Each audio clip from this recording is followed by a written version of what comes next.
बेहद स्वागत है जी आप सभी स्टूडेंट्स का। एक बार फिर हाजिर हैं लैंडमार्क इमिग्रेशन के इस खास प्रोग्राम में। हमारे साथ जसमीत भाटिया जी की टीम से अनीता भंडाल जी आज हमारे साथ मौजूद रहेंगे और कनाडा से जिस तरह के रिजल्ट्स के ट्रेंड आ रहे हैं, पिछले 2-3 महीनों में जिस तरह के रिजल्ट्स आ रहे हैं, उससे इस इंडस्ट्री से जुड़े जो एक्सपर्ट हैं वो कई तरह के ओपिनियंस बना रहे हैं। आज एक बेहद खास विषय पे हम बात करेंगे अनीता जी के साथ। कनाडा फ्यूचर में कैसी प्रोफाइल्स को, कैसे स्टूडेंट्स को वीज़ा देगा। कनाडा बहुत इस मामले में स्ट्रिक्ट है प्रोफाइल्स को वेरीफाई करने में। इसी क्रम में कनाडा से हमने देखा है कि आजकल डॉक्यूमेंट्स की वेरिफिकेशन हो रही है।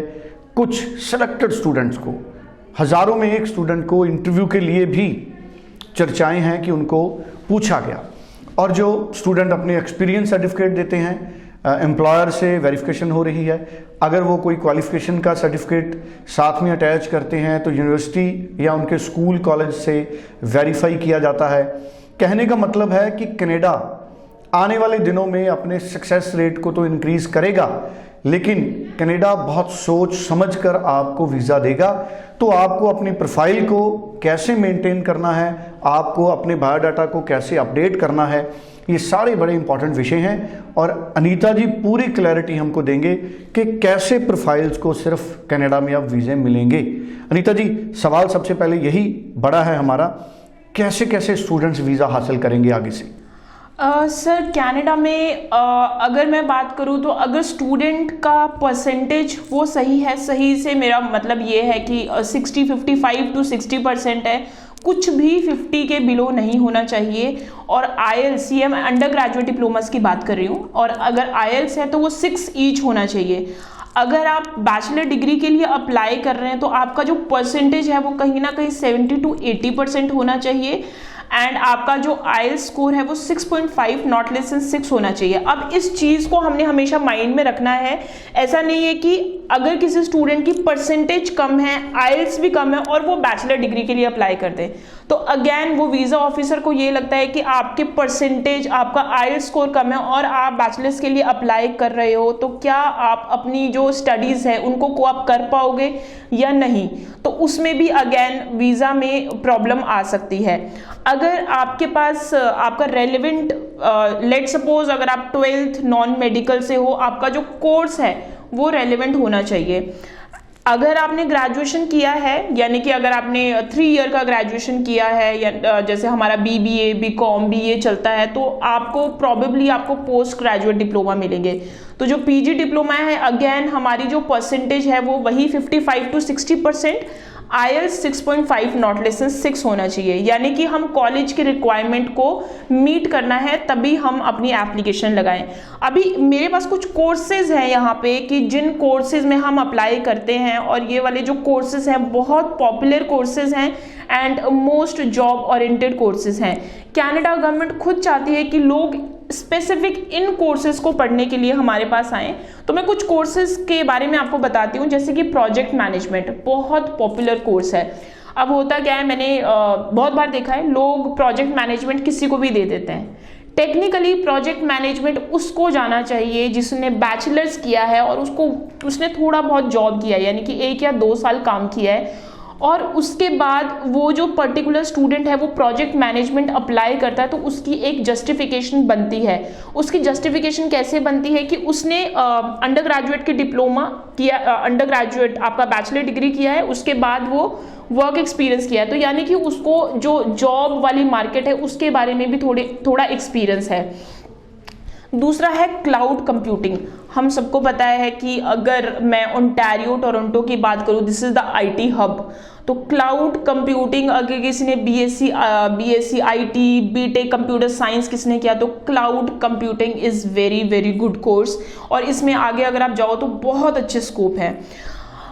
इसमें ही आता है आपका एक अंडर ग्रेजुएट डिप्लोमा आपका रहता है कंप्यूटर प्रोग्रामर। ये वो वाले स्टूडेंट इसको अप्लाई करें जिनका मैथमेटिक्स बहुत अच्छा है, यानी कि अगर किसी स्टूडेंट का मैथमेटिक्स 70 या 70+ है तो ही आप प्रोग्रामिंग में जाएं, क्योंकि इसमें कोडिंग और एनालिटिकली आपको बहुत कुछ देखना पड़ेगा। तो उसके अकॉर्डिंगली ही आप कोर्स करें। कंप्यूटर प्रोग्रामर में भी आगे बहुत अच्छे जॉब स्कोप हैं।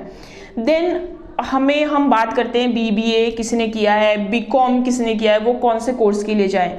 नॉर्मली हम लोग international business management, global business management, ये हम सबको पता है, लेकिन कॉनिस्टोगा कॉलेज में 2 कोर्सेज अभी कुछ सालों पहले ही उन्होंने इंट्रोड्यूस किए थे, strategic global business management and strategic marketing communication. ये दोनों कोर्सेज ऐसे हैं, इनका अगर मैं ड्यूरेशन की बात करूं तो ये 2 इयर्स के कोर्सेज हैं। स्ट्रैटेजिक ग्लोबल बिजनेस मैनेजमेंट में अगर ये 2 साल का क्यों है, क्योंकि इसमें आपको स्ट्रेटेजाइज किए करना आ जाता है, बिजनेस कम्युनिकेशन। आप इसके अगर कोर्स कंटेंट पढ़ेंगे आपको पूरा ओवरव्यू पता चल जाएगा कि इस कोर्स को करने के बाद आपके आगे क्या फ्यूचर एस्पेक्ट्स हैं। और दूसरा आता है strategic marketing communication. Normal courses जो दूसरे कॉलेजेस में होते हैं, मार्केटिंग कम्युनिकेशन आ गया या फिर बिजनेस मार्केटिंग आ गया, that are the generic courses. ये है स्पेशलाइज्ड कोर्स। इसमें मैंने उन लोगों के वीजाज भी देखे हैं जो इररेलेवेंट प्रोफाइल के आते हैं, जैसे कि अगर किसी ने फैशन डिजाइन किया हुआ है और वो स्ट्रेटेजिक मार्केटिंग कम्युनिकेशन में जा रहा है, तो डॉट्स कनेक्ट होते हैं, आपकी स्टोरी बनती है एसओपी के लिए कि why you are going for this course. So इसमें आपने अपना जो बिजनेस है उसको किस तरह से आप उसकी मार्केटिंग करोगे, किस तरह से उसको स्ट्रेटेजाइज करोगे। So this programme is about this. Then आपके पास आता है वायरलेस टेलीकम्युनिकेशन। ये वाले वो स्टूडेंट्स अप्लाई करें जिन्होंने bachelors BTech ECE electric and communication किया है, वो वायरलेस टेलीकम्युनिकेशन में अप्लाई करें। This course is again very demanding course in Canada. एक आता है मेनली लोग ना कंफ्यूज हो जाते हैं कि अगर मान लो किसी स्टूडेंट ने बीएससी किया है, फिजिक्स केमिस्ट्री मैथ पढ़ा है, तो अब हम कौन सा कोर्स करें। तो कुछ कंसल्टेंट, कुछ एजेंट्स मैंने देखा है उनको प्रोजेक्ट मैनेजमेंट दे देते, कुछ नहीं समझ आता है प्रोजेक्ट मैनेजमेंट दे दो, बट नहीं। हम जब भी कोर्स अपना सेलेक्ट करते हैं हमने उसमें से एक कोर सब्जेक्ट उठाना है कि क्या हमारी स्पेशलाइजेशन बन रही है नहीं बन रही है। तो अगर किसी ने बीएससी किया है तो go for chemical lab analysis. तो ये आपका नाम से ही पता चल जाता है, केमिस्ट्री को अपलिफ्ट करता है ये। तो chemical lab analysis is very good programme and इसको ही अगर मैं ये बात करूं तो ये सिर्फ लैम्पटन कॉलेज में अवेलेबल है, 2 ईयर का कोर्स अवेलेबल है एंड पोस्ट ग्रेजुएट डिप्लोमा है। Because chemical lab technician and chemical lab analysis में लोग बहुत कंफ्यूज होते हैं। Chemical lab technician students under graduate diploma है जो कि मोस्ट ऑफ द कॉलेजेस में आपको मिल जाएगा, सैनिका, शेरिडन, डरहम, इन कॉलेजेस में मिल जाएगा। लेकिन केमिकल लैब एनालिसिस फॉर दो स्टूडेंट जिन्होंने बैचलर्स इन साइंस किया है एंड स्पेसिफिकली उन्होंने केमिस्ट्री पढ़ा है, so this course is for दो स्टूडेंट। फिर आता है बिजनेस एनालिटिक्स। बिजनेस एनालिटिक्स में बात करूँ बहुत डिमांडिंग कोर्स है। अगर मैं यूएस में भी बात करूँ, कनाडा में भी बात करूँ, कुछ स्टूडेंट्स हैं जिन्होंने बीबीए कर लिया है लेकिन उनको जो जॉब है वो आईटी फील्ड में मिल चुकी है, तो वो कुछ करना चाहते हैं समथिंग इन आईटी।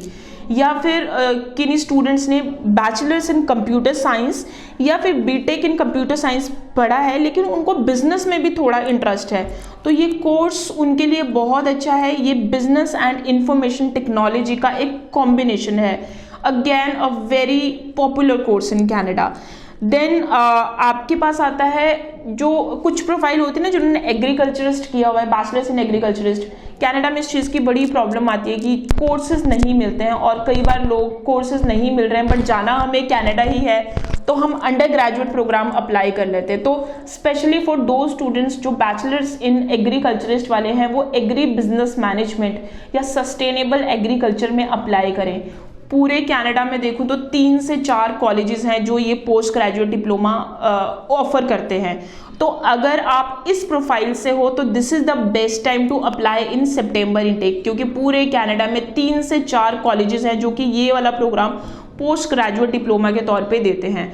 तो you guys apply this for this programme as soon as possible. So ये वाले ही कुछ प्रोग्राम्स हैं कि जो काफ़ी पॉपुलर हैं, काफ़ी डिमांडिंग है। तो मैंने आपको प्रोफाइल वाइज बता दिया है, तो now you can analyse your profile and आपको खुद पता चल जाएगा आपको कौन से कोर्स के लिए जाना है। बिल्कुल ठीक है जी। और मुझे जाते जाते एक बार ये बता दीजिए, अभी मई इनटेक के लिए कैसी पॉसिबिलिटी है? क्या स्टूडेंट रीअप्लाई कर सकते हैं? मई इनटेक के लिए खुली सीट्स हैं? यस, मे इनटेक में अगर आप रीअप्लाई करना चाहते हैं तो हमें एक चीज़ का हमें बिल्कुल ध्यान रखना पड़ेगा कि हमारा पर्टिकुलर कोर्स जो जनवरी में था वो मई में अवेलेबल है या नहीं है, considering May intake is the smallest intake in Canada. So बहुत सारे कोर्सेज मे इनटेक में अवेलेबल भी नहीं होते हैं, तो अगर आपका मे इनटेक में कोर्स नहीं अवेलेबल है तो वो फिर से आपको सितंबर इनटेक में रीअप्लाई करना पड़ेगा।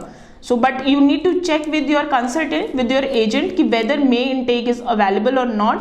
अगर आपको जाना ही मे इनटेक में है एंड खुदा ना खास्ता जनवरी इनटेक में आपका रिफ्यूज़ल आ चुका है तो देन ये ऑप्शन तो हमेशा हमारे पास रहती है, we can apply for the refund और दोबारा से मे इनटेक के लिए नया कोर्स चूज करें। बिल्कुल ठीक है जी। सो बेहद इंपॉर्टेंट इन्फॉर्मेशन हमारे साथ शेयर की है अनीता जी ने। 9041390412 इस नंबर पर आप तुरंत बात कीजिए, कोई भी आपको कन्फ्यूज़न है उसको दूर कीजिए, अपनी चॉइस का प्रोफाइल डिस्कस कीजिए, अप्लाई कीजिए, अभी से ऑफर लेटर मंगाइए। 9041390412। Thank you so much Anita ji. Thank you.